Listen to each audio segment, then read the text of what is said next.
Berarti puasa itu yang dimaksud Rasulullah bukan sekedar puasa lapar dan haus, ada puasa emosi. Baik. Maka beliau mengatakan innama fuddila shaum lima'dayain. Puasa itu Allah tinggikan, Allah utamakan karena dua hal.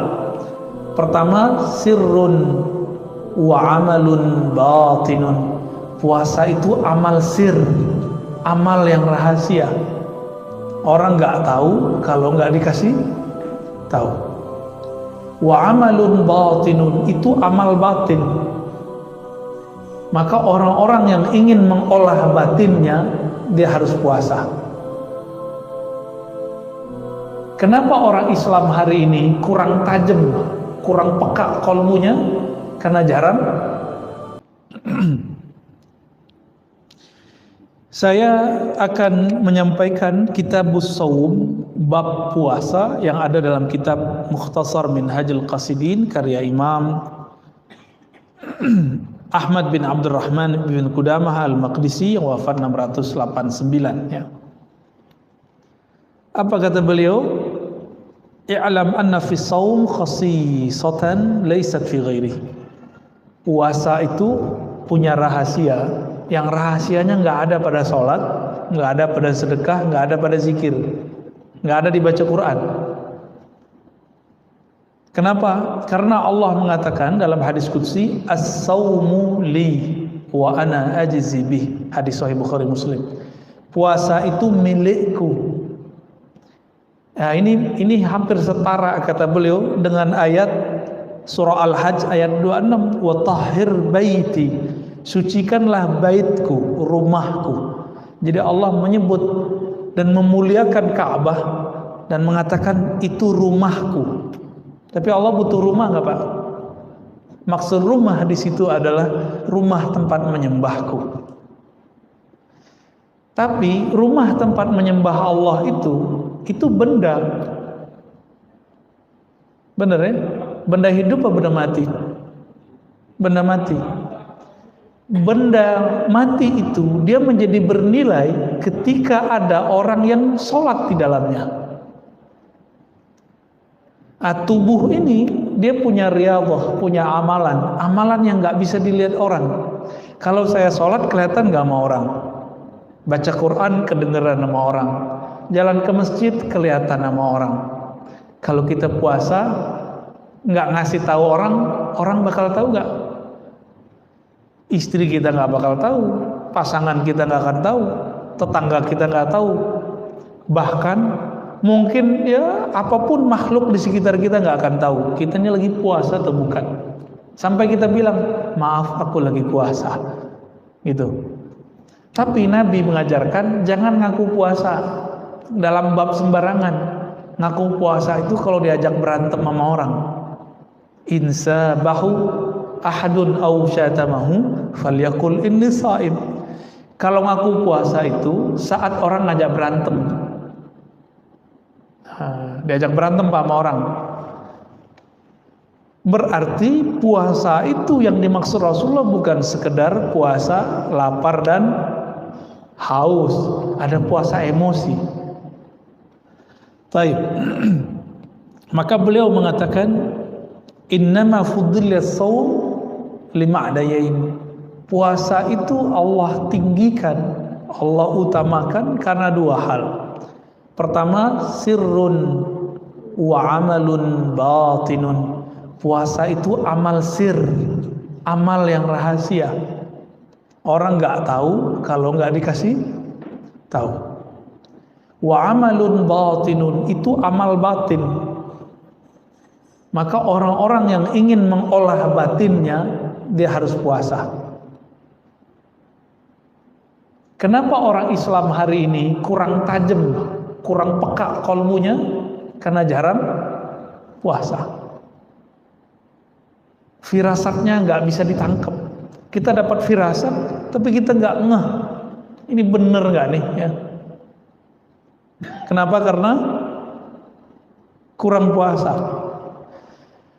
Di luar sana ada orang nggak bersyariat, bahkan nggak beragama, tapi dia rajin tirakat puasa. Kadang lebih tajam daripada kiai. Pernah lihat? Pernah dengar? Itu bukan karena kenapa-kenapa, emang begitu. Dan itu pernah ditanyakan kepada Sayyidina Nabi Rasulullah SAW. Kenapa ada ahli kitab kok tajam firasatnya? Nabi mengatakan as-saum, karena puasa.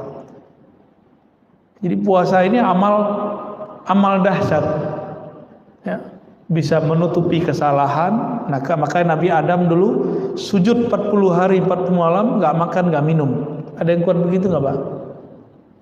Tapi wajar, Nabi Adam tubuhnya tubuh surgawi, nggak makan nggak minum juga nggak masalah 40 hari. Kita 4 jam udah langsung bingung ya, ini nggak tahu nih nasi apa nih hari ini nih. Kebuli lagi? Bukan ya, membuli kali Pak. Syukran. La yarahul khalqu wa la yadkhuluhu riya. Tidak ada makhluk yang melihatnya sehingga riya tidak mempunyai tempat pada puasa. Kalau sholat masih bisa riya nggak? Masih Pak. Coba aja cek sendiri. Kalau rukunya, sujudnya lebih lama di masjid, di rumah ngebut, itu ciri-ciri riya. Ciri-ciri riya harus dibenahin tuh. Tapi kalau sujudnya di rumah, sujudnya di sini sama panjangnya, insya Allah ini udah mulai stabil. Riyanya bisa dihalau. Riya ini kan perasaan dilihat orang. Perasaan dilihat orang beramal namanya riya. Kalau sombong, perasaan dilihat orang punya ilmu, punya harta. Nah, sombong orang punya harta itu nggak lebih parah. Yang parah itu orang kalau merasa punya ilmu. Ini gawat Pak. Kalau punya harta, sholat hilang rasanya. Tapi kalau orang punya ilmu, dia sujud pun kolbunya belum sujud. Kenapa? Karena dia merasa dirinya berilmu. Dia takbir, dirinya belum takbir, lidahnya udah takbir Allah yang maha besar. Tapi dalam dirinya dia masih mengatakan ilmuku lebih besar, lebih banyak daripada imam. Nah itu hati-hati tuh. Jadi beda riya sama sombong apa? Ini kita ulang-ulang Pak. Dulu awal ngaji di sini saya pernah jelasin itu. Sombong ru'yatun nafs, ru'yatul ilm. Sombong itu saya melihat diri, merasa diri saya berilmu, merasa diri saya wali, merasa diri saya ini orang soleh, merasa diri saya ini lebih dekat kepada sunnah Nabi daripada yang lain, lebih aswaja dari yang lain. Ini hati-hati nih, sombong itu. Kalau riya, merasa diri beramal, karena merasa beramal ingin dipandang orang. Maka yang paling sering kena riya ini pengurus masjid Pak. Hati-hati Pak pengurus ya. Yang lebih parah lagi pendiri masjid. Pendiri masjid ini gampang sekali setan mau menggugurkannya. Jadi setan tuh intai terus. Karena Allah itu ganti. Orang yang bangun masjid Allah bangunkan nanti surga. Allah bangunkan surga. Maka setan tuh nunggu supaya surga-surga yang sudah kita bangun itu, istana-istana yang sudah kita dapatkan itu kita merobohkan kembali. Gimana caranya? Dia nunggu kita konflik. Bapak yang dulu bangun masjid ditunggu konflik dengan pengurus baru. Nanti kalau udah konflik, setan ngomong, kamu bilang dong, ini masjid kalau bukan karena kamu nggak jadi. Tunggu aja Pak, nanti setiap masjid orang akan ngomong begini. Benar nggak? Dan saya udah ketemu sering orang-orang yang cuma jasanya beberapa di masjid ngomong, kalau bukan karena saya masjid ini nggak jadi. Dia sudah punya istana di surga, langsung roboh. Roboh semua itu. Nauzubillah min dzalik. Maka pengurus masjid, pendiri masjid, tolong jangan ungkit-ungkit yang begini, ya. Puasa dulu deh, ya, latihan puasa. Yang kedua, annahu qahrun li'aduwillah. Sesungguhnya puasa itu bisa melemahkan musuh-musuh Allah. Qahrun ini kan secara bahasa artinya bisa memaksa, melawan, cuma bisa puasa. Jadi kalau ada orang nanya, Ustadz, ada nggak zikir melemahkan syahwat? Nggak ada, yang ada cuma puasa. Kok begitu? Jadi kalau antum nih baca Quran, khataman, zikir 1000-an, mata masih bisa jelalatan, Pak. Serius. Syahwat temah menjadi-jadi. Karena zikir mazakar itu beda tipis saja, za sama zi. Serius. Maka kiai itu banyak istrinya, wajar, zikirnya kuat, yang satu lagi kuat juga. Obatnya cuma satu, saum, puasa. Ini PR kita semua, PR saya juga. Ya. Li'anna wasilatal aduwwi syahawat. Ya. Kenapa? Jadi perangkat senjata bom atau nuklirnya setan itu yang paling dahsyat itu namanya syahwat. Ya, syahwat ini keinginan rendah. Jadi kita ini nggak ada yang selamat, Pak. Saya apalagi tiap hari ketemu yang macam-macam, Pak. Ya, mulai dari jamaah yang begini sampai begitu setiap hari. Godaan saya lebih kencang dari Bapak. Jangan dikira saya selamat. Enggak, saya enggak selamat. Kalau Allah enggak bantu saya enggak selamat. Maka mohon doanya, semoga saya selamat. Amin ya rabbal alamin. Dan kita juga doakan Bapak Ibu ya, semoga selamat juga. Ini berat persoalan ini. Dulu Barsisa lewat karena masalah ini. Ya. Barsisa lewat di Sahih Bukhari kan disebutkan itu persoalan ini. Tapi ada juga seorang perempuan yang sering kita lihat, mungkin kita jijik kalau ngelihat begitu. Perempuan bari, ya. Perempuan pelacur, PSK, Allah ampuni, bukan karena dia ngapa-ngapain, tapi cuma karena ngasih. Nah begitu. Jadi agama itu gampang-gampang susah. Dosa besar. Tapi kalau mau diampuni, gampang sekali jalannya. Maka saya katakan kepada diri saya, kepada kita semua, kepada semua para pendosa, semua kita ini pendosa, jangan putus asa dari rahmat Allah. Siapa tahu dengan amal sedikit Allah angkat kita. Jadi kadang-kadang ada amal yang orang gak sangka-sangka, karena amal itu Allah angkat dia jadi waliullah. Kalau versi kita nih, perempuan yang tadi pelacur itu Allah ampuni dan dijadikan kekasih Allah cuma dengan ngasih si guguk. Lah sekarang ada ustadz katanya mau nabrak anjing, Pak. Jadi wali nggak tuh? Jadi wali Allah apa wali setan?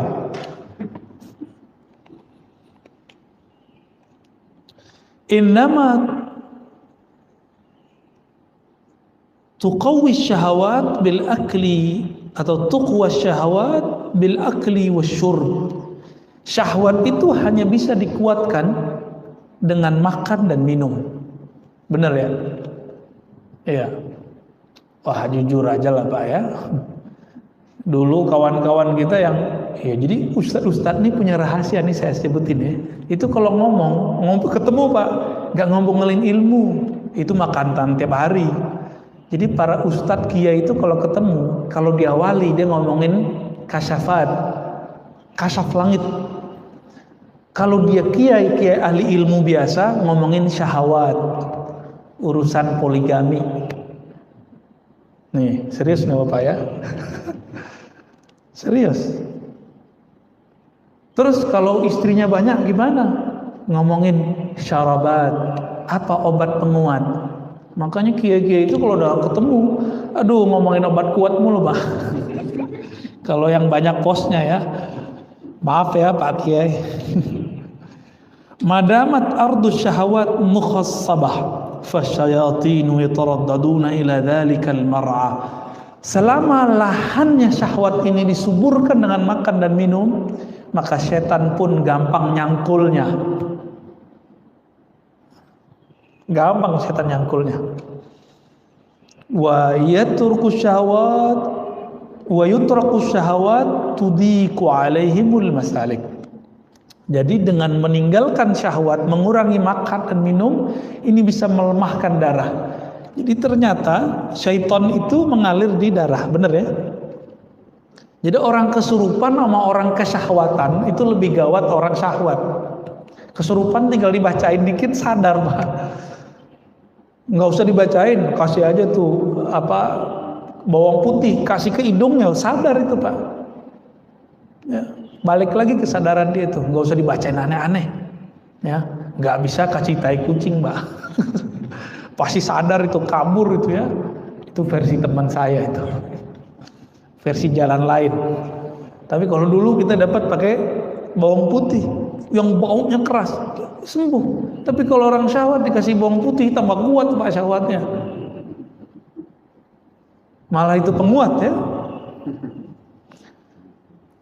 Kalau orang makan, minum, bahkan olahraga, orang kalau makan, minum, olahraga, lengkap sudah, syahwatnya berlipat. Karena hormon bahagianya masuk. Kalau makan minum doang paling penyakit. Tapi kalau makan minum olahraga, waduh Masya Allah. Apa yang terjadi? Darahnya kuat, uratnya kuat, ototnya kuat. Wah, itu menjadi senjata luar biasa bagi setan. Ya. Maka jalur pintas untuk mengatasi itu cuma puasa. Jadi puasa itu bekamnya setan. Jadi hijamahnya syayatin puasa, hijamahnya darah buang darahnya. Maka bapak-bapak yang kolesterol, kalau mau hijamah kurangi dulu konsumsi obat pengencer darah. Ya, minum jamu yang dianjurkan oleh ahli herbal baru dibuang Pak. Itu cuma bisa dibuang, nggak bisa diapa-apain. Ngapain darah disimpan-simpan di badan kalau kotor? Buang aja. Maka Nabi SAW ketika dimi'rajkan ke langit, beliau dipesani oleh Jibril, "Hai Muhammad, ihtajim. Hai Muhammad, berhijamahlah engkau. Berbekamlah. Coba amalkan Pak sunnah ini. Nanti punggungnya yang berat-berat itu, kepala yang sakit-sakit itu, ini tanda kolesterol kan beratnya di sini. Kalau orang stres di sini Pak." Beda tuh ya. Kalau kena corona di sini dia stres dia. Tapi kalau di belakang, apalagi yang suka santen-santen tuh ya, soto Betawi itu santen kan, rendang Padang tuh, gaji-gajihan. Kalau gaji mah kita seneng Pak. Kalau gaji yang itu tuh, itu cuma bisa dibuang, buang aja. Orang Barat kan nggak punya pengobatan ala ya dicabut-cabut gitu darahnya, nggak ada. Pijit kan nggak ada, akupuntur nggak ada. Mereka mainnya ngobatin darah. Kalau kita jalur pintas, buang darahnya. Sama, as-saumu hijamatus syayatin. Jadi ini boleh kita sebut sebagai sebuah istilah. Puasa itu hijamah, mengeluarkan syaitan, melemahkan syaitan. Ya, mau nggak ngelemahin syaitan? Ya kalau nggak sempat Senin Kemis puasa Daud, minimal puasa 3 hari dalam sebulan. Ya jatah badan itu Pak. Nah mengenai puasa nanti dia sebutkan di sini beberapa anjuran ya. Yustahabbus sahur wa ta'khiruhu. Dianjurkan sahur dan diakhirkan. Ini kita banyak orang awam ngomong saya nggak sahur, tapi dia ternyata makan minum. Minum itu sahur Pak. Saya cuma makan kurma, lah itu mah sahur.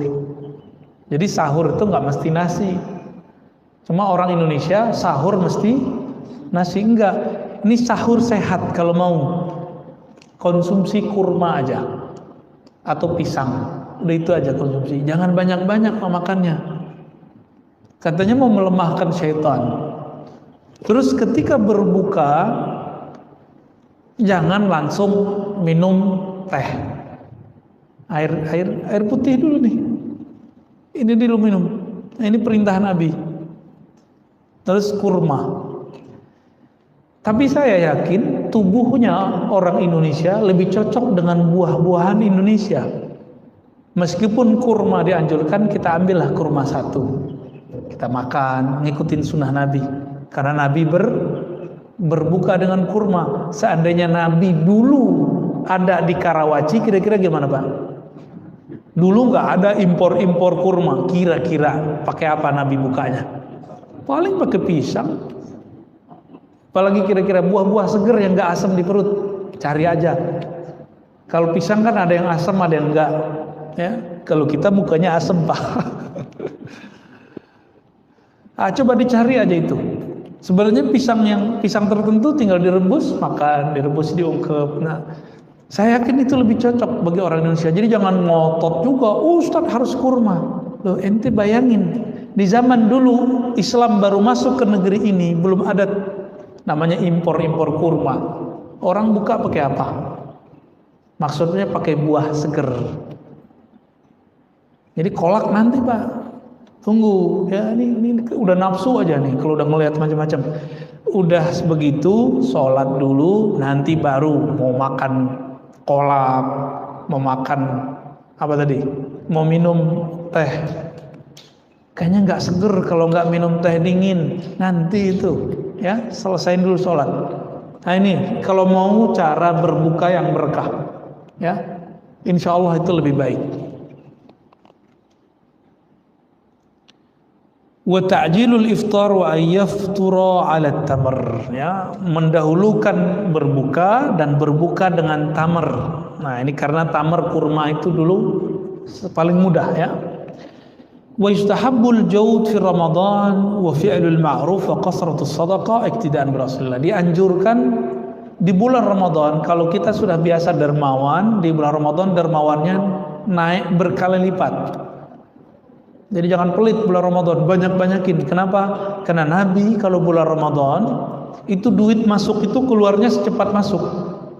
Masuk keluar. Wah, starter kita gimana? Nah, masih bilang gimana matematikanya, masih matematika insan, belum matematika ilahiyah. Ya. Wa yustahabbu dirasatul Quran wa al-i'tikaf fi Ramadan. Wal i'tikaf fi Ramadan. Dianjurkan dirasah. Dirasah di sini bisa artinya belajar Quran, bisa diartikan tilawatul Quran. Lalu i'tikaf di akhir ya. Tapi saya menganjurkan amalan yang paling afdal itu bukan banyak khatam Quran. Tapi kita membaca Quran, kalbu kita merasa terkoneksi, terhubung kepada yang menurunkan Al-Quran. Maka tips yang kami ajak kepada teman-teman kami yang mau khatam Quran, sebelum baca Quran zikir dulu, istighfar, ta'awuz, perbaharui syahadat, kalbunya disebut nama Allah. Ya Rahman, Ya Rahim, apa nama Allah yang kita kenal. Kira-kira sudah tenang, baru kita baca Al-Quran. Nanti pas baca Quran ada muncul sedikit saja di dalam hati rasa malal. Apa arti malal? Bosan. Berhenti dulu Pak, taruh lagi Qurannya, zikir lagi. Atau sholat 2 rakaat. Selesai Assalamualaikum, zikir sebentar, tenangkan diri, yakinkan bahwa Allah yang menurunkan Quran itu memandang kita. Dan betapa ridho dan senangnya Allah. Risalah-risalah cintanya yang bernama Quran dibaca oleh hambanya. Rasa itu muncul, baru baca Quran lagi. Begitu Pak terus. Jadi seumuran kita ini, apalagi sudah di atas 40, 50, 60, nggak usah ngejar 7 kali khatam, nggak usah. Capek Pak. Ya. Ngamal tuh nggak usah ngoyo. Tahu ngoyo ya?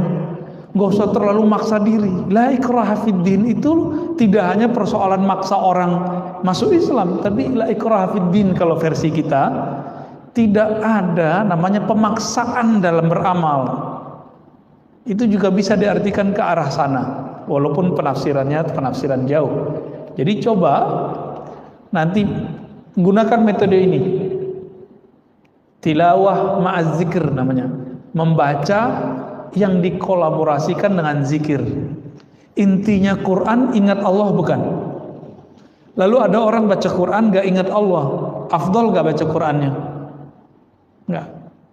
Maka di saat orang lagi begitu, afdalul zikri la ilaha illallah. Zikir yang afdal adalah la ilaha illallah. Kalau zikir la ilahnya sudah nancap di kolbunya, qaulus sabit, baru kembali ke Quran lagi. lalai lagi kolbunya, balik lagi ke zikir, sholat 2 rakaat, begitu. Mau ngamalin begitu. Jadi nggak usah terlalu buru-buru baca Quran, yang santai aja. Ya, mau Pak begitu. Jadi Ustadz, saya ikut komunitas ini, komunitas itu. Udah, ini komunitas buat diri sendiri, jadi komunitas diri sendiri. Kapan kita akan bisa mengatur diri kita sendiri, Pak? Kenapa khatam Quran aja harus pakai komunitas? Ya, tanda kita lemah. Makanya Sayyidina Ibrahim Al-Khalil alaihissalam, beliau itu disebut Allah umat. Dia sendiri tapi disebut umat. Kita banyak mungkin belum disebut umat karena kita lemah. Beliau sendiri bisa mempengaruhi orang sekampung, senegeri. Kita untuk mempengaruhi diri sendiri aja nggak bisa. Ntar gimana kalau sakaratul maut datang? Datang sakarat, apa arti sakarat? Mabuk. Kalau nggak bisa mengendalikan diri, lewat Pak, su'ul khotimah. Maka sebelum itu terjadi, latihanlah. Latihan mabuk capek, mabuk bosan, ya. Jadi kita berharap jangan kejut-kejutan kalau beramal, santai aja ya. Ala bi dzikrillah tatmainnul qulub. Ketahui hanya dengan zikrullah. Quran kan zikrullah, tapi kok buru-buru. Kalau baca Quran mestinya tenang. Tapi banyak orang baca Quran kok malah tambah galau, mikirin khataman, ya. Taib. Dan disebutkan di sini Nabi SAW jika di akhir 10 hari terakhir, ya, dakhalal ashar shadda mi'zarah. Jadi Nabi itu pakai sarung, Pak. Ya, Nabi setiap 10 hari terakhir mengencangkan sarungnya. Tuh, Nabi pakai sarung kan? Ayo amalin pakai sarung ntar. Boleh nggak pakai gamis? Ya gamis itu bagian dari sarung karena bentuknya sarung. Nah, coba amalkan sunnah sarung hari ini, besok mau gamis, besok pakai celana gitu. Ya, digilir aja. Nabi itu fleksibel. Orangnya nggak kaku. Yang kaku kan kita, Pak. Mesti pakai sarung tiap hari, ya kan repot juga. Nah, tapi kalau di Malang, di Jombang, di Madura tuh ya, kiai-kiai nemenin istrinya masuk ke mall pakai sarung, Pak. Coba antum pakai sarung masuk. Jadi orang aneh. Mengencangkan sarung itu bisa berarti tidak menggauli istrinya, bisa berarti beliau ini mulai ketat beramalnya. Nah, saya lebih cenderung mengartikan beliau ketat dalam beramal. Ya, maka Nabi itu, ini kan orang nanya, Ustadz, bid'ah nggak sih bangun-bangunin orang subuh? Tergantung caranya. Nabi kan disebutkan wa ayqaza ahlah. Nabi jika sudah mau beramal yang ketat tadi, membangunkan keluarganya. Bahkan Nabi itu ketuk, dulu kan belum ada mic. Masuk ke rumah, ketuk semuanya. Keluarga Nabi kan banyak, istrinya 9 waktu beliau mau wafat. Lalu anaknya, istrinya, sepupunya itu dibangunin semua. Nah, disitulah sunnahnya membangunkan orang qiyamul lail. Jadi kalau ada orang nanya, ada nggak sih dalilnya? Ini dalilnya. Dulu metodenya manual satu-satu, sekarang bisa lewat toa. Ya, bukan tua Pak ya, toa. Pakai sound, pakai mikrofon. Yang penting jangan ugal-ugalan. Ini masjid Baitullah, rumah tempat menyembah Allah. Maka ini hati-hati Pak, nanti anak-anak muda jangan sampai nggak beradab ketika dia membangunkan orang di masjid. Gimana? Nah itu nggak benar itu. Nah, diajarin. Ya, ini kasihan Pak, jangan diganggu ya. Biarin. Annahu kinayatun anil jidd wa tashmir, anil jadd wa tashmir fil amal, ya. Ini maknanya adalah mengetatkan amal.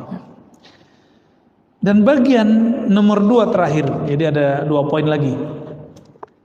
Imam Ghazali yang merupakan sumber kitab ini, Imam Ghazali punya kitab Ihya, diikhtisar oleh Ibnul Jauzi diikhtisar lagi oleh Ibnu Qudamah Maqdisi. membagi kelas sholat saum itu menjadi 3, dan kita nanti akan sering dengar ustadz berceramah di bulan puasa nanti mengenai pembagian ini. Tapi saya nggak mau teoritis, nanti kita langsung tunjukkan prakteknya ya. Yang pertama saumul awam, saumul umum, puasa orang umum. Puasa umum itu puasa dari makan, minum, dan jima. Cuma itu. Tapi matanya jelalatan, telinganya masih suka gosip, lidahnya masih suka cari lawan. Nah, maka nih aktif sosmed yang beda-beda paham, udah stop dulu deh ya. Ustadz, saya nggak bertengkarnya pas puasa, malamnya saya tengkar lagi di sosmed. Ya sama aja. Tujuan puasa kan biar setelah puasa selamat. Ini habis berbuka, balik lagi dia, kambuh lagi. Nah, ini bahaya. Ini puasa orang awam. Orang awam, shaumul umum, dia berpuasa hanya untuk mengurangi makan, minum, jima. Nah, kita mau sampai tahun kapan Pak begini-begini mulu? Ya, mau nggak naik kelas? Mau? Nah, sekarang jangan cuma lapar sama dahaga, sama jima. Sekarang ditambah puasa anggota tubuh dari maksiat. Mulai puasain mata. Itu kalau buka YouTube kan ada iklannya macam-macam Pak. Berarti kurangin dulu nonton YouTube-nya ya. Saya mau nonton Ustadz di YouTube. Nggak usah dulu deh. Tar aja. Cari yang nggak ada iklannya. Cari yang channel yang nggak ada berbayarnya, monetize-nya. Kan bisa kita cari, kan kelihatan. Ya, kelihatan ada kuning-kuningnya itu ya. Lah Ustadz, saya ini mata udah bebal. Belagu gaya dia ya. Mata saya sama aja yang buka menutup. Saya nggak percaya. Ya, kiai aja lewat, barsiso aja lewat, masa ente nggak kuat, masa ente kuat gitu. Jadi kalau ada orang bilang bagi saya sama aja, orang buka-bukaan sama tutup-tutupan, wallahi ini nggak mungkin, ya nggak mungkin. Dulu kita di Istiqlal, pas keluar naruh sendal, saya kan pernah cerita, ya. Pas di samping saya ada juga yang ngambil sendal, tapi masya Allah Pak, badannya masya Allah, ini kelihatan juga sama saya sekali. Tapi yang melotot matanya itu si penjaga sendal. Kita dicuekin sama dia, kita mau ngambil sendal nggak didengar sama dia. Akhirnya kita bilang, mas, sendalku. Gitu amat sih ngeliatin orang. Iya di rumah gitu-gitu aja katanya. Masya Allah. Itu udah di masjid Pak. Maka di masjid, bahkan di Masjidil Haram, banyak yang modus sengaja nyenggol-nyenggol orang India, ya, cewek-cewek Turki yang bening-bening. Jadi setan itu mau di depan Masjidil Haram tetap aja setan. Ya. Orang bersyahwat di depan sama aja. Memang begitu, tabiat badan kita begitu. Kita nggak akan munafik dalam masalah itu. Sama kita semua. Bedanya ada orang yang tahu cara mengendalikannya, atau ada yang kalau terjebak dia tahu jalan pulangnya. Dia tahu cara sadarnya, itu aja bedanya. Maka yang afdol itu memang kalau ke Masjidil Haram kita puasa Pak. Jadi nggak berani, wah nggak enak, gitu ya. Sering istighfar jadinya. Ini namanya puasa khusus. Jadi puasa khusus ini, kalau khusus bahasa Arab artinya istimewa. Tadi puasa orang awam. Kalau sudah naik ke puasa yang istimewa, itu anggota tubuh ikut puasa. Itu dia bahagia itu Pak. Ya, Allah mandangnya sudah ridho. Itu puasa udah langsung diterima. Langsung diterima tuh. Ustadz gimana kalau sesekali kelewat juga? Kan kita bisa istighfar. Ini loh uniknya. Orang kalau belum sampai ke taraf ini, dia nggak tahu kalau tobat istighfar itu ada tingkatannya. Ada puasa dari dosa zahir, ada puasa dari dosa batin. Ini baru dosa zahir nih. Cobain Pak, ya. Berpuasa dari dosa yang zahir. Mata yang jelalatan, mata yang memandang orang rendah, telinga yang mesti suka gosip, Bahkan untuk mendengarkan kajian-kajian perdebatan kurangi. Nanti jantung kita nipas dia, Pak. Bener nggak? Ini kalau dengerin Ustadz Fulan, apalagi yang ngadu-ngadu saya sama siapa gitu ya, nanti jantung antum tuh deg-degan tuh. Coba itu nggak usah ditonton dulu. Ini yang buat video ngadu-ngadu orang, ente stop dulu deh bulan puasa. Ya, ini kan banyak yang hobi. Ada yang motong-motong video, ya masya Allah. Kalau motongnya nggak bener, saya nggak tahu tuh hisapnya ntar gimana di sana ya. Ada yang di atasnya istimewa, khususil khusus, begitu di kitabnya. Apa kata beliau? Nah ini agak berat bahasanya. Kita pakai bahasa Arabnya ya. Fahuwa saumul qalbi anil himamid daniyah. Puasa yang di atas istimewa tadi, ini kelas 3 nih. Tadi kelas 1 umum, kelas 2 khusus. Kelas yang lebih khusus lagi, ini kalau sudah bisa puasa begini, udah jadi calon wali Pak kita. Mau nggak jadi calon wali? Ya mau semua, masa nggak mau jadi wali sih? Wali artinya apa? Kekasih Allah. Wali itu bukan orang sakti Pak. Wali aja mati kok. Ini salah satu ulama kita, wali itu ya, waliullah itu. Abah Uci Turtusi, gurunya beliau ini, guru kita semua. Ya. Wali meninggal, apalagi yang bukan wali. Biasanya wali itu kalau meninggal dikasih kabar dulu biasanya. Nah kalau walinya spesial, dia bisa request meninggalnya kapan. Seperti Nabi, kan wali ini pewaris para Nabi. Nabi Adam bisa nolak, Nabi Musa nonjokin malaikat maut Pak. Hadis Bukhari itu. Malaikat maut datang nyamar jadi orang biasa. Ditanya oleh Nabi Musa. Nabi Musa belum memakai kolbunya, masih pakai pikirannya. Mana anta? Ente siapa? Saya malaikat maut mau cabut ente. Nabi Musa dilawan ya. Dulu orang ditonjok Nabi Musa langsung mati. Itu kekuatan Nabi Musa tuh. Ditonjok Nabi Musa langsung mati. Makanya yang bisa megang tongkat sehingga bisa memukulkan ke pantai itu, ada batu di tepi pantai Laut Merah, itu cuma Nabi Musa Pak di zaman itu. Kalau bukan beliau yang megang, itu tongkat nggak bisa bekerja sehebat itu dengan izin Allah tentunya. Baru sembelah itu laut. Saking kuatnya itu. Coba antum mukul-mukul tuh. Ini aja belum tentu patah ya. Jadi karate sekarang tuh nggak ada apa-apanya ya. Taekwondo apa boxer mecah-mecah itu nggak ada apa-apanya sama Nabi Musa. Ditonjok itu matanya keluar Pak. Matanya malaikat mau keluar matanya langsung. Ya. Kayak film-film kartun tuh. Itu kejadian tuh Nabi Musa. Tapi itu kan penjelmaan malaikat maut. Itu bukan malaikat maut yang asli. Cuma penjelmaan aja. Balik lagi ke Allah. Ngadu ya Rob, saya ditonjok sama Nabi Musa. Baru dikasih tahu ya bahwa jatahnya udah habis. Baru dia mau terima. Jadi Nabi sama wali-wali yang spesial itu bisa request Pak meninggalnya. Ya. Said Muhammad Alawi Al-Maliki Al-Makki, ulama kita, guru besar kita di Mekah, dulu request, ya Rob, kalau engkau mau ngambil aku, tolong ambil lagi ngaji sama teman-teman, sama murid-murid, sama sahabat-sahabat. Bener Pak, bulan puasa, beliau agak aneh sekali itu, nggak mau berhenti ngaji. Udah sampai waktu mau sahur, masih ngaji. Baru rehat-rehat bentar, ya suasananya masih suasana taklim. Allah jemput beliau. Jadi mulia sekali. Orang kalau lagi pengajian mulia nggak?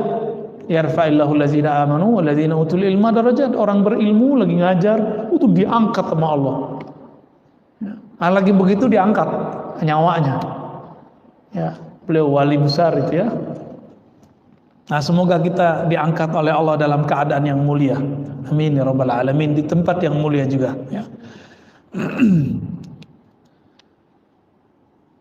Saumul qalbi, puasa qalbu dari himamid daniyah, angan-angan rendahan. Jadi jangankan memandang yang haram, kepikiran yang haram aja nggak mau. Nah ini dia puasa qalbu. wal afkar al mubi'idah anillah, atau pikiran, angan-angan yang menjauhkan diri kita dari Allah Subhanahu wa taala. Wa kaffuhu amma siwallahi taala bil kulliyah, lalu menahan hati supaya tidak berpaling kepada selain Allah. Berarti puasanya orang-orang yang khusus ini itu sudah masuk kepada puasa dari kelalaian kolbu. Bagi mereka puasa rohaninya rusak kalau kolbunya lupa mengingat Allah. Maka saya ingat dulu waktu masih kecil, umur 12 tahun, saya datang ke salah satu guru saya yang ahli zikir. Apa kata dia? Ente tahu nggak bocah? Wali Allah itu kalau lupa sedetik saja, satu nafas saja mengingat Allah, mereka tobat. Dulu nggak kebayang, Pak. Maksudnya apa? Dikata guru kita. Pas baca kitab Imam Ghazali, faham kita. Oh, ini ternyata maksudnya. Jadi puasa mereka tidak hanya sekelas makan, minum ditahan, jima ditahan, syahwat ditahan, enggak. Tapi sudah masuk ke level di kolbunya enggak boleh kemasukan apa aja kecuali nama Allah Subhanahu wa taala. Nah, ini kalau nggak dibimbing nggak bisa, Pak. Dulu kita puasa fisik yang bimbing orang tua. Apa kata orang tua? Ente kerjain ini, kalau puasa 30 hari dapat hadiah sepeda, misalnya gitu. Nah, ini kolbu ini butuh ada mursyid. Maka saya pastikan nih Bapak nggak akan sukses mencapai puasa ini kalau nggak ada mursyid. Nggak akan sukses. Mursyid badannya adalah orang tua kita dulu puasa badan. Kalau puasa kolbu, mursyidnya harus ahli kolbu. Ya. Wa hadha shaum lahu syuruh ta'ti fi ghairi hadzal mawdi', ya. Penjelasan mengenai ini ada di bab-bab setelahnya.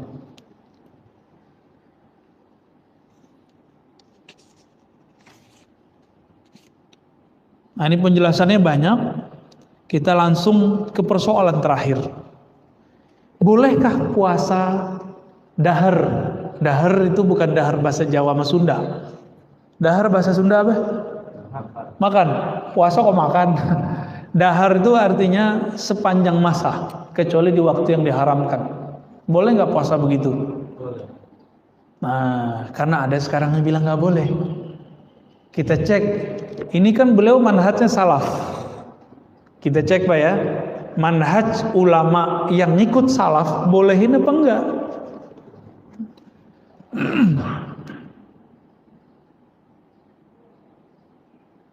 Fa amma saumud dahri fa fi afradi Muslim min hadits Abi Qatadah anna Umar radhiyallahu ta'ala anhu sa'ala an-nabi sallallahu alaihi wasallam faqala kaifa man yasumud dahr kullah qala la sama wa la aftar illam yasum lam yuftir. Jadi Umar pernah konfirmasi ke Nabi tentang puasa dahriyah, puasa setiap hari. Kata Nabi, ya nggak apa-apa, dia tidak berpuasa, tidak berbuka, lam yasum wa lam yuftir. Wa hadha mahmulun ala man sarada shaum fil ayyam al-manhi. Tapi dilarang jika apa? Jika dia berpuasa di hari yang terlarang, maka dikatakan la shoma wa la aftara. Ya. Lalu dikatakan di sini, faqad ruwiya an Hisham bin Urwah anna abahu kana yusridu shauma wa kanat Aisyatu tusarrid. Jadi ada ulama salaf di kalangan sahabat dan tabi'in itu berpuasa hampir tiap hari kecuali di hari yang haram. Yang haram apa aja? 2 hari raya. Ya. Terus hari tash udah Pak beres. Berarti cuma dua time. 2 time itu 5 hari. Hari raya Idul Fitri, hari raya Idul Adha, lalu tasyrik 3 hari. Udah 5 hari doang. Di luar itu kita boleh nggak berpuasa setiap hari? Dijawab oleh beliau, ya boleh. Kenapa? Karena Aisyah melakukan itu. Sayyidah Aisyah ini setelah Nabi wafat beliau puasa tiap hari. Masa orang Syiah nuduh beliau ini pelacur, Pak? Jadi orang-orang Syiah ini lagi berebut nih sama Wahabi di Indonesia. Hati-hati Pak antar ya. Orang Syiah berebut sama Wahabi di Indonesia. Itu Suriah, isu Syiah sama Sunni, Syiah Wahabi sudah berhasil. Irak hancur. tinggal Indonesia, negara Islam terbesar yang mesti kita jaga. Dan masjid ini jadi bentengnya, Pak. Jangan kemasukan di masjid. Kemasukan orang-orang yang mau memperebutkan negeri ini, yang sudah ahlu sunnah dari dulu. Ya, oh kita nggak mengkafirkan Syiah, nggak. Kita nggak mengkafirkan Wahabiyah, nggak. Kita berbeda sama Syiah karena Syiah menghujat para sahabat Nabi, menghujat Sayyidah Aisyah yang setelah Nabi wafat dia berpuasa tiap hari. Hujatan mereka apa? Aisyah ini fahisyah, pelacur gitu. Nauzubillah min dzalik, ya. Pelaku maksiat, mesum, begitu kata mereka. Waras gitu. Nabi wafat di pahanya Aisyah, Pak. Itulah tubuh paling mulia. Jika ada tanah Makkah, Madinah diinjak oleh Rasulullah jadi mulia, maka tubuh Sayyidah Aisyah adalah tubuh paling mulia. Anas bin Malik didatangi oleh orang. Apa kata orang ini? Wahai Anas, mana mata yang dulu matamu melihat Rasulullah? Kata dia, ini mata saya. Izinkan aku menciumnya. Dicium, Pak, cuma karena ngelihat Nabi. Ada sahabat yang dulu diludahin mulutnya sama Rasulullah. Ada yang dia makan sesuatu dari darahnya Nabi, dari bekasnya Rasulullah. Itu sahabat datang minta berkah. Minta berkah, Pak.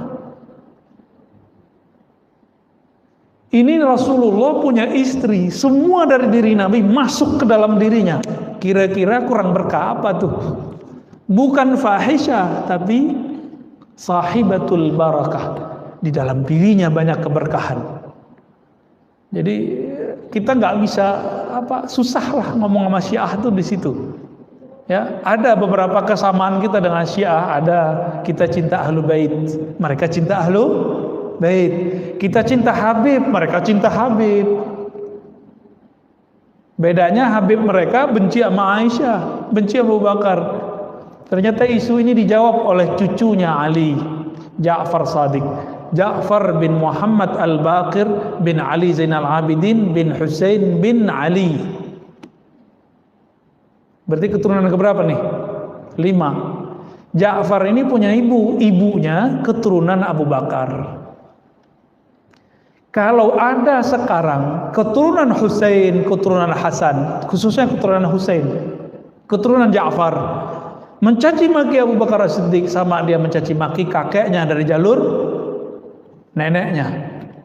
Ja'far punya ibu keturunan Abu Bakar As-Siddiq. Kira-kira gimana? Ya, mungkin jelas, Pak, kita jelas.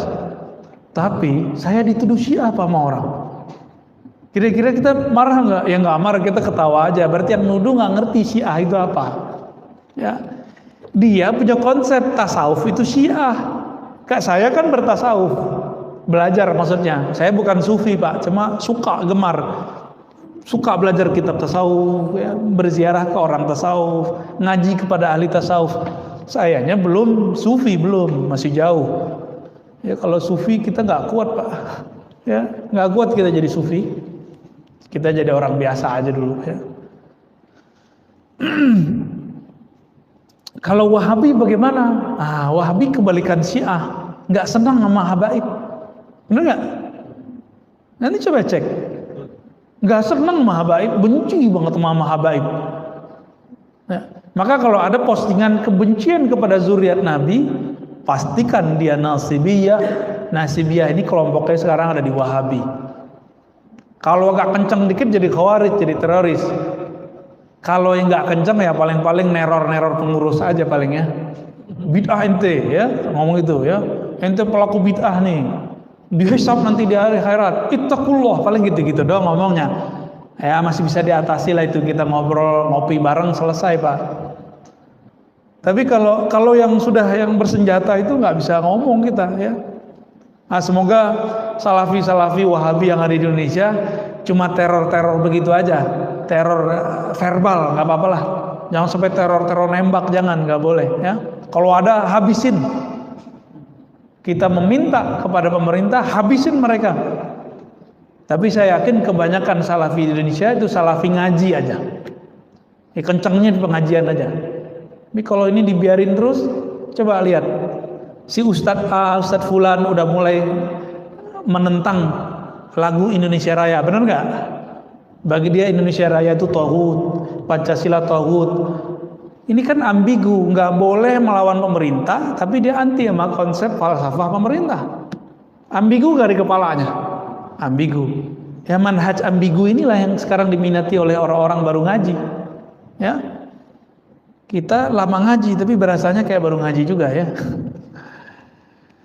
Sayyidah Aisyah radhiyallahu taala anha, beliau puasa hampir tiap hari. Jadi kalau antum mau bilang ini bid'ah, wah istri Rasulullah bid'ah dong. Berani bilang istri Rasulullah bid'ah. Urwah ini masih keluarganya Aisyah, itu puasa hampir tiap hari. Dia sanadnya ke Sayyidah Aisyah. Utsman juga sama. Anas bin Malik bercerita Abu Thalhah itu berpuasa 40 hari. Izzuddin bin Abi Salam pernah puasa, nah ini puasanya agak aneh, nggak makan minum 40 hari 40 malam, nggak makan minum. Izzuddin bin Abi Salam lagi tengkar sama Brahmana, biksu, adu kesaktian Mbak.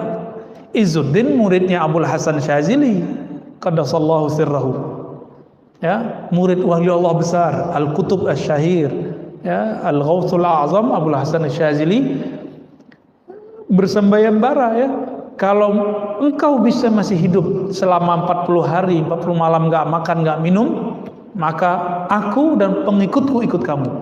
Begitu mereka buat MOU-nya. Hari ke-39 biksunya mati. Sedangkan Abul Hasan Syazili masih sibuk dengan nama Allah, ya Hayyu ya Qayyum, ya Hayyu ya Qayyum, masih hidup Pak dia. Ya. Ibnu Mas'ud, nah ini lain lagi ya. Jadi ada orang yang nggak kuat kalau puasa. Dia cocoknya ngapain? Dia nggak berpuasa sehingga dia kuat khatam Quran, dia kuat ngajar, dia kuat sholat. Nah, di antaranya adalah Sayyidina Ibnu Mas'ud. Ibnu Mas'ud ini khataman Qurannya banyak, maka beliau caranya makan. Jadi beliau ini syahwatnya jadi taat, kalau kita syahwatnya jadi maksiat. Ini beda aja sama Ibnu Mas'ud. Ya, nah, maka di sini jika boleh kita sebut, tinggal antum pilih di luar bulan Ramadan. Jika memang berpuasa itu lebih nyaman, puasa sebanyak-banyaknya. Jika dengan tidak berpuasa kuat tahajud, kuat sholat, kuat silaturahmi, kuat ngajar, kuat mencari nafkah, ya ikutin itu ya. Dan luruskan niat kita berpuasa bukan pengen naik pangkat, anaknya biar baik, bukan, kerjaannya lancar, enggak, tapi berpuasa lillahi ta'ala. Ya, maka benarlah hadis tadi yang pembukaan kita, as-saumuli, puasa itu hanya karenaku. Di luar itu puasanya sama kayak biksu, sama kayak pendeta di luar kita, sama kayak orang-orang kanuragan. Puasa kita bukan puasa itu, puasa kita karena Allah Subhanahu wa ta'ala. Semoga kajian ini adalah prakondisi kita sebelum masuk Ramadan. Allah terima puasa kita di bulan ini, Allah panjangkan umur, Allah pertemuankan kita dengan Lailatul Qadar, amin ya rabbal alamin. Ya Rabbah, udah.